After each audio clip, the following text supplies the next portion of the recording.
Louvado seja o nome do Senhor Jesus. Vamos ao nosso estudo de hoje, que se encontra em Juízes 11, do versículo 1 ao 20. Aleluia! Vamos falar um pouco de Jefté, né? Havia então Jefté, um gileadita, homem valente, filho de uma prostituta, o qual tinha sido gerado por Gileade. Talvez porque ele fosse filho de uma prostituta, foi desprezado, rejeitado e odiado. Entretanto, Deus usou enormemente, como veremos. Se o coração de uma pessoa é dedicado a Deus, independente do passado dela, Deus pode usar tal pessoa, e muito frequentemente o faz, para repreender ao seu povo e para confundir a sabedoria e o poder do homem. E a mulher de Gileade também lhe tinha dado à luz filhos, os quais, quando se tornaram adultos, lançaram para fora Jefté, dizendo-lhe: na casa de nosso pai não herdarás, porque és filho de outra mulher. Em uma outra palavra, né? Jefté foi deserdado. Essa é a palavra. Fugindo, pois, Jefté, por causa de seus irmãos, habitou na terra de Tobi, e se ajuntaram a ele homens ociosos, os quais andavam com ele. Este homem que convivia com Jefté eram transgressores ou falidos, indivíduos similares aos que iniciariam a Davi na cova de Adulão, numa época posterior.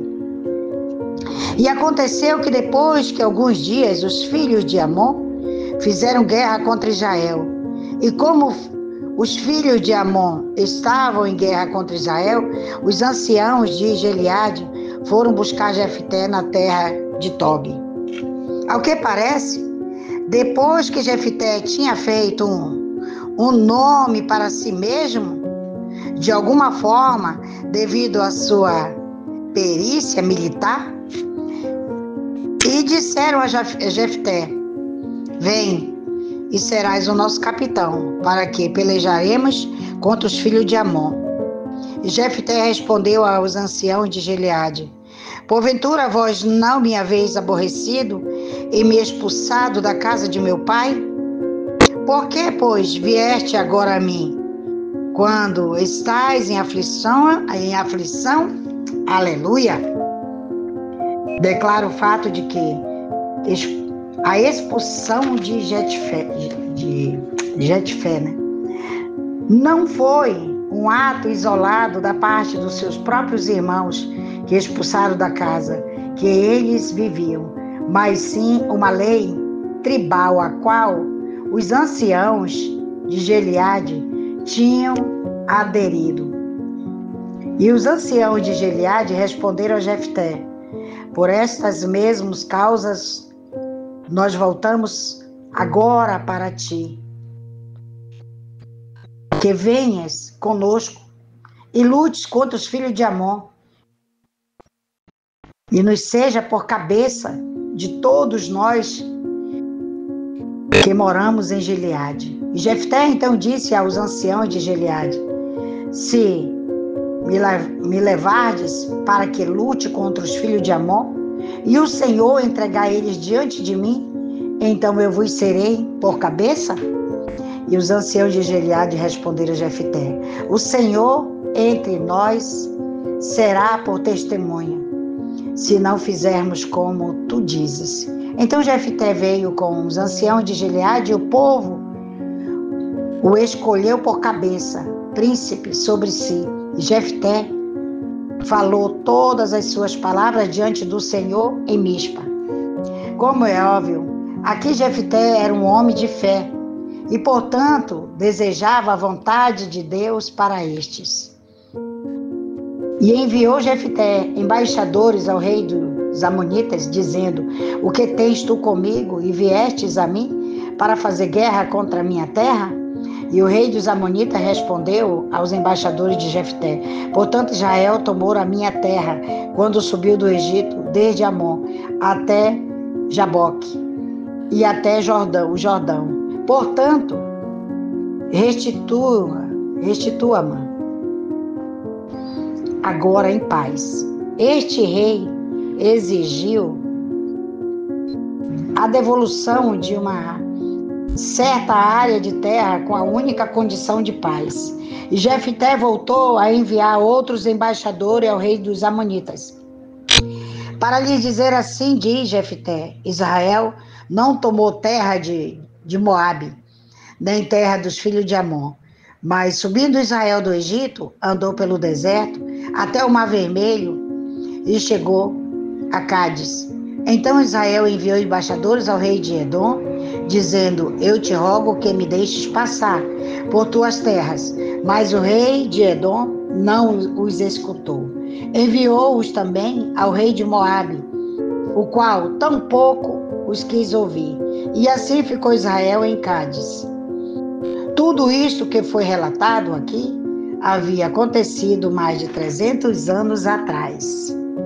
Depois, indo pelo deserto, rodeou a terra de Edom e a terra de Moabe. E vindo pelo lado oriental da terra de Moabe, assentou o seu acampamento do outro lado de Amon. E não entrou pelo termo de Moabe, porque Anon é o limite de Moabe. E enviou Israel embaixadores a Sion, rei dos amorreus, rei de Esbom, dizendo-lhe: rogo-te que me deixes passar por tuas terras até o meu lugar. Mas Sion não confiou em Israel para lhe dar passagem por seu termo, quer dizer, pelas fronteiras. Antes ajuntou-se a Sion a toda a sua gente e puseram acampamento em Jaza e pelejaram contra Israel. Aleluia! Glorificado seja o nome do Senhor Jesus Cristo. Aleluia, Deus!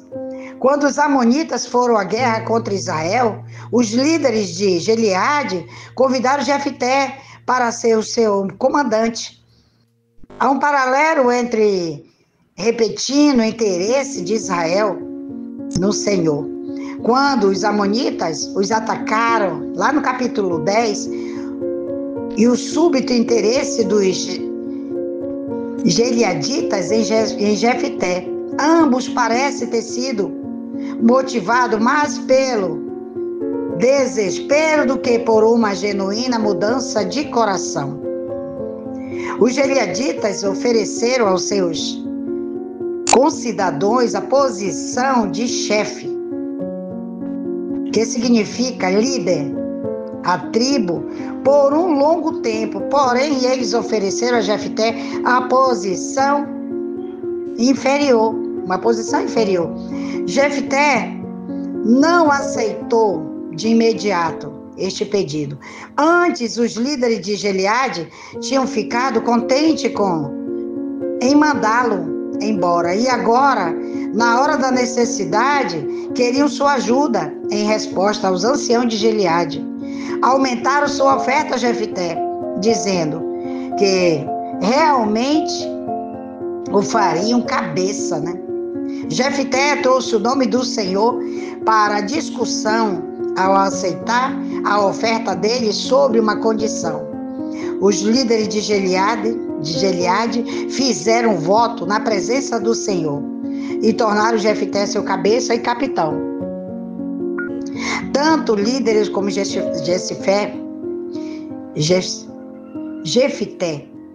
parecem ter usado o nome do Senhor para sustentar seus próprios interesses. E sendo o novo líder, Jefté agiu como rei, falando ao rei dos Amonitas de igual para igual.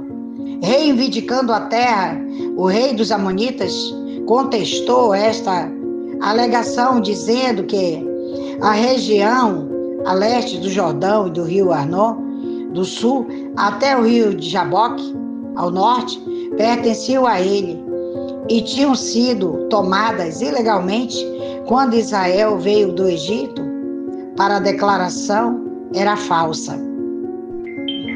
Esta declaração era falsa. No tempo em que Israel subiu do Egito, a terra era ocupada pelos amorreus e não pelos amonitas. Está lá em Números 21, do versículo 21 ao 35. As negociações passaram para o outro nível quando Jefté enviou mais mensageiro ao rei.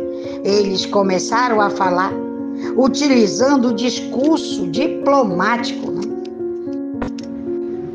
do real padrão. Aleluia! Glorificado seja teu santo nome. Eles estavam falando aqui, né, os amonitas, que a terra era deles, né? Aleluia, Deus. A terra, na verdade, era ocupada pelos amorreus. Aleluia. Então, tudo isso aí não tinha verdade, né? Não era legítimo o que eles falavam, né? Então, nosso Deus, ele é assim. Ele te ajuda, ele faz, ele acontece, ele trona, ele destrona, ele dá e ele tira. E o que é que precisamos entender aqui? Tudo é obediência. Tudo é obediência. A partir do momento que você obedece à palavra de Deus, as coisas de Deus, Deus muda a tua história, Deus muda até teu caráter. Se você é uma pessoa que não tem caráter, Deus vai te dar um caráter, vai mudar. Ele muda tudo, só depende de você permitir que o Espírito Santo de Deus entre na sua vida. Dê lugar para o Espírito Santo entrar e fazer morada. Não é ficar um pouco de tempo e sair, mas sim ficar para sempre. Quando nós temos um Deus que servimos, um Deus que Ele cuida, que Ele guarda, é diferente do que a gente está solto no mundo e vivendo a mercê, né? Então, que o nosso soberano Deus, eterno Pai, venha te guiar, venha mostrar o que tu tens que fazer, por onde você tem que ir, o que deve fazer, amém? Que Deus te abençoe.